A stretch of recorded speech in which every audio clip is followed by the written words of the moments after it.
আমি এখন দাঁড়িয়ে আছি মুন্সিগঞ্জের বিখ্যাত পোলঘাটা সেতুর উপরে। এই সেতু শুধু একটি রাস্তা নয়, ঐতিহাসিক এই সেতুটি এলাকার মানুষের প্রতিদিনের জীবন, গল্প আর ইতিহাসের একটি অংশ। পোলঘাটা সেতুর নিচ দিয়ে বয়ে চলা নদীর দৃশ্যটা দেখলেই বোঝা যায় প্রকৃতি কতটা শান্ত আর সুন্দর। প্রতিদিন এখান দিয়ে শত শত মানুষ চলাচল করে, কেউ কাজের পথে, কেউ ঘুরতে আসে এই মনোরম পরিবেশে। সূর্য ডোবার সময় এই সেতুর উপরে দাঁড়িয়ে নদীর দিকে তাকালেই মনে হয় সময় যেন থেমে গেছে। এই সেতু যেন মুন্সিগঞ্জের সৌন্দর্যের এক প্রতীক হয়ে দাঁড়িয়ে আছে শত বছর যাবৎ। শীতলক্ষা নদীর শাখা নদীর উপর দাঁড়িয়ে থাকা এই সেতু শুধু একটি স্থাপনাই নয়, এটি বিক্রমপুরের প্রাচীন সভ্যতার এক জীবন্ত নিদর্শন। ধারণা করা হয় প্রায় মোগল আমলে অর্থাৎ 1700 শতকের দিকে নদী পারাপারের জন্য এই সেতুটি নির্মিত হয়েছিল। চুন, সুরকি আর ইটের মিশ্রণে এই ঐতিহাসিক সেতুটি মোগল আমলে নির্মাণ করা হয়। 3টি খিলান আকৃতির এই সেতুর নিচ দিয়ে নৌযান চলাচলের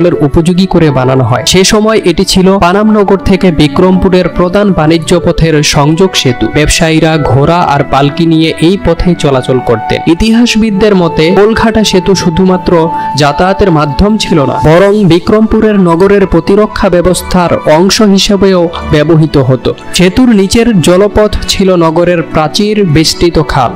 আজও এই সেতু দাঁড়িয়ে আছে নীরবে, শতাব্দীর পর শতাব্দী পেরিয়ে, যেন বলছে আমি ছিলাম, আছি আর থাকবো ইতিহাসের সাক্ষী হয়ে। শত বছর পার হয়ে গেলেও এই সেতু এখনো দাঁড়িয়ে আছে ইতিহাসের এক নীরব সাক্ষী হয়ে। আপনি কি কখনো ঘুরে দেখেছেন এই স্থানটি? ইটের প্রতিটি ফাঁকে লুকিয়ে আছে বিক্রমপুরের হারানো সময়ের গল্প। জানতে চাইলে পরের ভিডিওতে দেখা হবে। যে সেতুর নিচ দিয়ে একসময় চলতো নৌবহর, আজ সেটি বলছে আমি ইতিহাসের শেষ কথা নই। এই ঐতিহাসিক সেতুর বয়স শুনে কি আপনিও অবাক? কমেন্টে জানান আপনার মতামত। এমন আরো অজানা ইতিহাস জানতে চান? তবে আমার চ্যানেলটি সাবস্ক্রাইব করে রাখুন আর ইতিহাসকে করে তুলুন জীবন্ত।